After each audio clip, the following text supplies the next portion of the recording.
Assalamualaikum.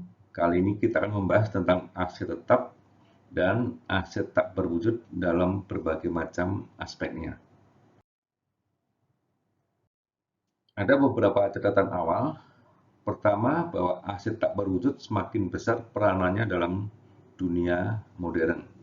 Sementara pemahaman atas aset tak berwujud masih perlu dikembangkan karena dianggap sesuatu yang baru. Kita akan melihat apa saja perbedaan yang muncul antara aset tetap dengan aset tak berwujud. Kita mulai dengan cara memperoleh aset tersebut. Pada dasarnya, untuk memperoleh kedua aset, ada dua cara, yaitu membuat sendiri atau membeli. Dengan demikian, untuk cara memperoleh aset, tidak ada perbedaan yang khusus antara aset tetap dan aset tak berwujud. Untuk pengakuan nilai aset, prinsip dasar aset tetap adalah nilai yang dikorbankan sampai aset tetap siap untuk digunakan. Sementara untuk aset tak berwujud, ada berbagai macam variasi. Misalnya untuk yang pertama, untuk yang dibuat dan dipakai sendiri, prinsipnya sama dengan aset tetap. Tetapi sejumlah pengeluaran yang bersifat aset tak berwujud akan menjadi beban seperti research and development dan training atau pelatihan. Yang ketiga, sejumlah aset hanya muncul ketika merger. Ini yang kita sebut dengan identified intangible asset. Jadi aset itu pada waktu di perusahaan asalnya tidak muncul, ketika diakuisisi, di merge, kemudian boleh dimunculkan. Yang terakhir, sejumlah aset tak berwujud berkembang secara natural, misalnya adalah brand. Nah, ini tidak akan tercatat secara khusus. Sebagai catatan, untuk aset yang dibeli, keduanya akan mengakui dengan cara yang sama. Umur aset secara umum. Untuk aset tetap, pada dasarnya fungsi teknisnya akan menentukan umur ekonomisnya.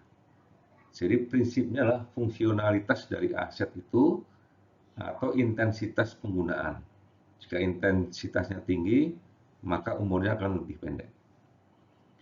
Untuk aset tak berwujud, misalnya kekayaan intelektual akan dibatasi dengan umurnya. Contoh, paten 20 tahun. Jadi maksimum 20 tahun, bisa lebih cepat dari itu. Perangkat lunak yang dibeli cenderung diusut lebih cepat karena perubahan teknologinya. Jadi misalnya ERP akan diusut beberapa tahun karena dianggap perkembangannya cukup cepat sehingga tidak bermanfaat ketika menyusut dalam waktu yang lebih lama. Sejumlah aset mempunyai umur yang tidak terbatas, baik untuk aset tetap maupun aset yang tidak berwujud. Khusus untuk tanah, umurnya dianggap tidak terbatas, karena penggunaan tanah tidak menurunkan nilainya. Bahkan, harga pasaran tanah secara umum cenderung naik. Ini berbeda misalnya dengan accounting goodwill, yang umurnya juga tidak terbatas. Tapi kecenderungannya mengalami penurunan akibat impairment. Jadi secara berkala, perusahaan akan melakukan test of impairment yang berakibat biasanya nilainya mengalami penurunan. Nah, di sini sebagai catatan akhir, accounting goodwill ini hanya muncul dari proses penggabungan usaha saja, tidak muncul dari kegiatan yang lain. Kemudian tentang kapasitas produksi. Untuk aset tetap sangat jelas dan teknis, dan berkurang sesuai dengan umurnya karena mengalami penurunan kapasitas secara natural, bisa karena speed-nya, kecepatannya menurun, atau sebab teknis yang lain. Untuk kapasitas ini sebanding dengan harga perolehannya. Misalnya, kalau kita membeli 2 mobil, maka kapasitasnya akan 2 kali dari mobil yang kita beli tadi. Nah, ini akan berbeda dengan aset tak berwujud. Pada dasarnya sulit untuk menentukan kapasitas dari suatu aset tak berwujud. Misalnya, kita membuat suatu software. Software yang kita buat bisa berhasil walaupun pengeluarannya itu kecil. Tapi ketika kita mengeluarkan lebih banyak untuk software yang lain, bisa jadi tidak berhasil. Jadi hal ini akan tergantung dari kemampuan software tersebut untuk diterima di pasar. Sementara dari sisi penggandaannya jauh lebih mudah replikasi atau copy software dibandingkan memperbanyak aset tetap. Biaya operasi atas aset untuk aset tetap ada biaya penyusutan, bahan bakar, suku cadang, dan perawatan rutin. Tapi untuk aset tak berwujud di sini ada beberapa yang sama, misalnya lah penyusutan.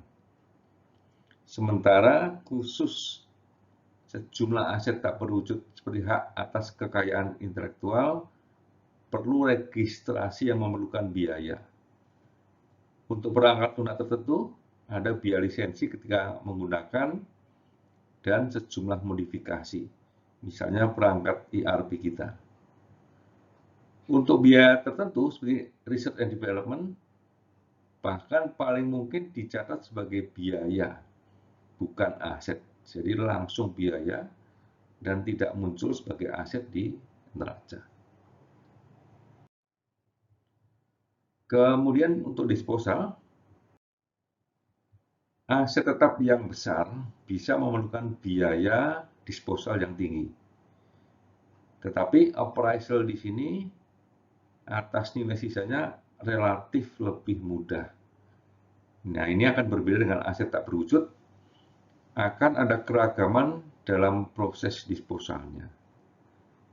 Kalau untuk paten yang sudah kadaluarsa, maka mungkin tidak perlu usaha khusus untuk disposal. Tapi aplikasi ERP kita yang akan diganti mungkin kompleks, bukan dalam pengertian fisik, tapi lebih kepada penanganan kontinuitas data yang digunakan. Karena kalau sampai data akuntansinya nanti tidak nyambung, maka akan menyebabkan biaya baru atas perpindahan dari suatu software ke software yang lainnya. Catatan akhir, terdapat sejumlah karakteristik yang berbeda antara aset tetap dengan aset tak berwujud. Untuk perlakuan aset tak berwujud, ada yang sepenuhnya sebagai biaya, seperti biaya pelatihan, kemudian biaya riset dan pengembangan atau R&D. Ada yang bisa dicatat sebagai investasi jika ada pengakuan dari awal yang cukup jelas. Kemudian ada yang hanya muncul ketika merger.